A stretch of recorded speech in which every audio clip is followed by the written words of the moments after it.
Rob Dibble Show with Ben Darnell in your afternoon drive. Joining us now from the Hartford Athletic, they're starting goaltender out of Wethersfield. Joins us on the Bobby V's Sports Tech Hotline, Jimmy Slayton. And Jimmy, let's start a little bit in your past. Go back to when you were probably in grammar school. Did you always want to play goalie? Yeah, pretty early on. I was always diving around, making big highlight catches in baseball, football, soccer, whatever it was. So I think it was meant to be. I'm so interested in how kids nowadays, back then, back in our days, how we used to kind of make do with what we had. I remember I had a hill with a log on top of it. That was my soccer partner that I passed to all the time. For you being a goaltender, like, how did you do that when, you're not showing up to big soccer facilities with actual goals and nets? Yeah, just kind of doing whatever I could. My garage was a place till I started to shoot it a little bit too hard, or someone shot it a little too hard and there were some dents. But I was kicking against the garage, popping in there on the pavement for ages. That was my stomping ground when I was little. Talking to Jimmy Slayton, he's the starting goalkeeper for Hartford Athletic. So let's get up to high school level, and now you're starting to get good. And like you said, you played baseball and football. When do you decide that, listen, I'm going to give soccer and professional soccer a try? Pretty early on. I played everything when I was little, but I think it was 8th grade. I was like, all right, soccer is by far my best sport. I'm going to roll with it, play it all year round. And that's when it really took off, with me realizing how good I could be and kind of follow the dream to be a pro at some point. All right, your soccer story hasn't taken you very far. I mean, you were the player of the year here, domed by the Hartford Current when you were in high school, and then you went to college right here at the University of Hartford. You left us for a little while to be with the Real Salt Lake Monarchs, but now you're back as a Hartford Athletic and playing in your hometown. What has that little journey been like to be really centrally located in Connecticut for most of that career? It's been amazing because there's so much love and support surrounding my whole journey. The reason why I've been able to make it so far is because of the people that are part of my circle. And it's really a blessing to have them, and it's a tribute to them that I've been able to do what I've done, because going from high school, I had a bunch of friends and family that were pushing me to be my best. I always wanted to show out for them. They're a huge reason why I do it and why I work so hard, because I want to make them proud. And then going to University of Hartford, same thing. My friends were always ready to show up. Family was always there. They'd travel to the other America East games, and it's just been really, really special being able to come back and now do it at the pro level in front of them all. I know we were just watching the NFL draft, and a couple guys were drafted by home teams or close to the hometown where they grew up. Is it difficult to play close to home?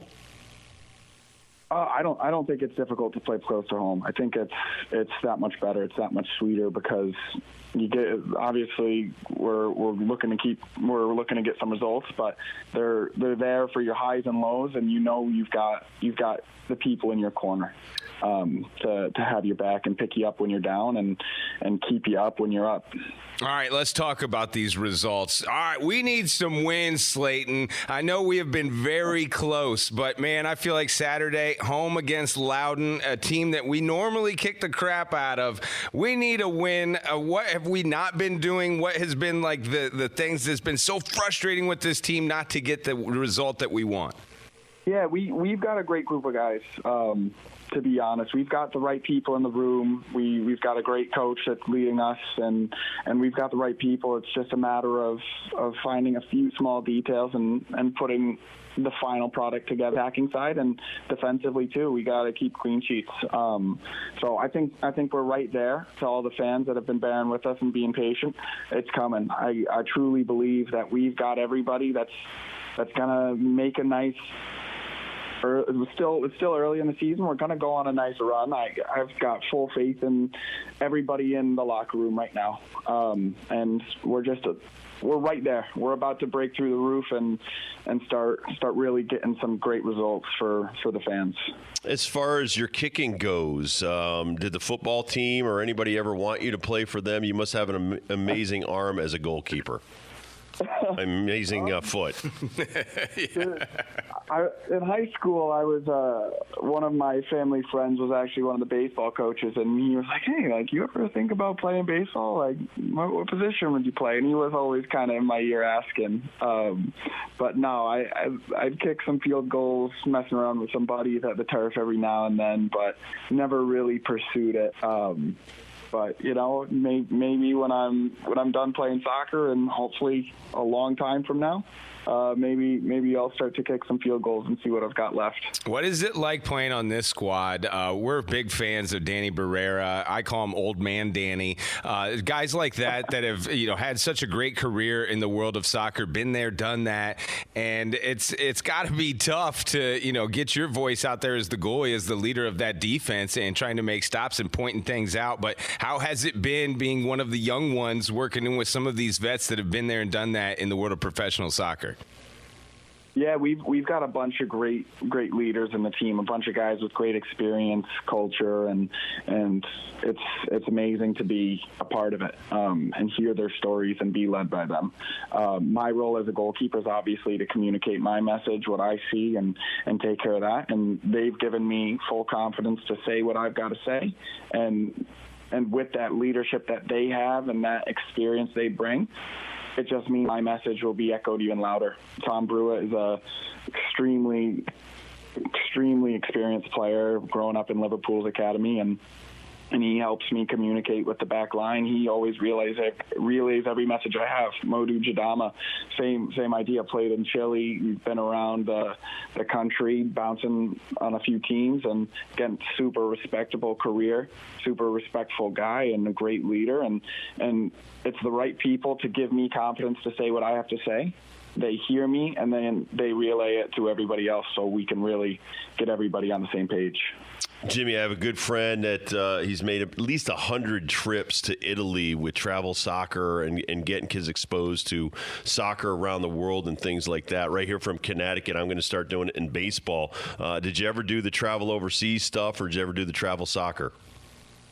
I never was able to get overseas to Europe, actually. There were a few opportunities that I was going to go to Italy with a few teams, and they always ended up falling through. I'd love to get over there and really experience the culture. Still, at this age, you can never have enough experience of seeing it, understanding the feeling and passion behind the game.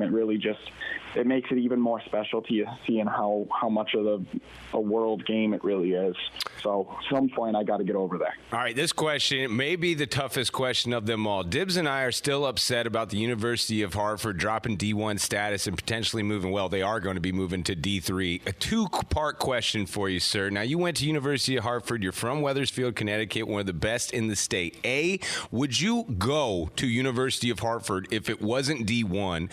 B, do you think you'd be a pro soccer player if you went to the D3 version of University of Hartford?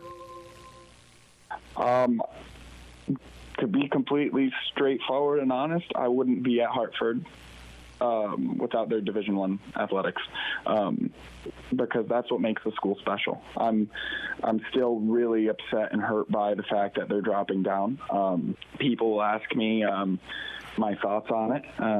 They'll ask me, some people with younger siblings, friends of mine with younger siblings, they're like, "Oh, like, how was your experience? How are your feelings about it? What can you share?" And I'm like, look, my experience there was good because I was able to be a Division I athlete there, and I enjoyed my time there 100%. Yeah. But going forward, I think that the school is going to lose so much culture and tradition, and it's going to lose a lot of really good people that have made the school special. And then what was part B again? Would you think you'd make it as a professional soccer player if you didn't have that D1 status next to your name? Oh, I mean, if it were at University of Hartford and the way that they're going, no. There's still plenty of opportunities and different paths for anybody to make it. Division I, Division II, Division III, NAIA. There's so many different paths. But the way that I see the athletic program being led right now, they're not going to turn out many pros, if any. I don't think they're putting any emphasis on athletics.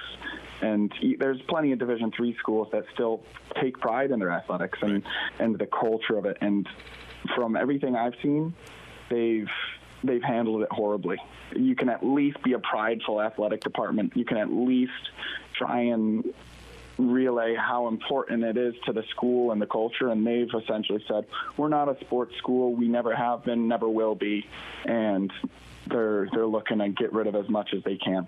Whereas my experience was, the reason the school is a good time, the reason the school is a good experience, and why it really is enjoyable is because of the sports.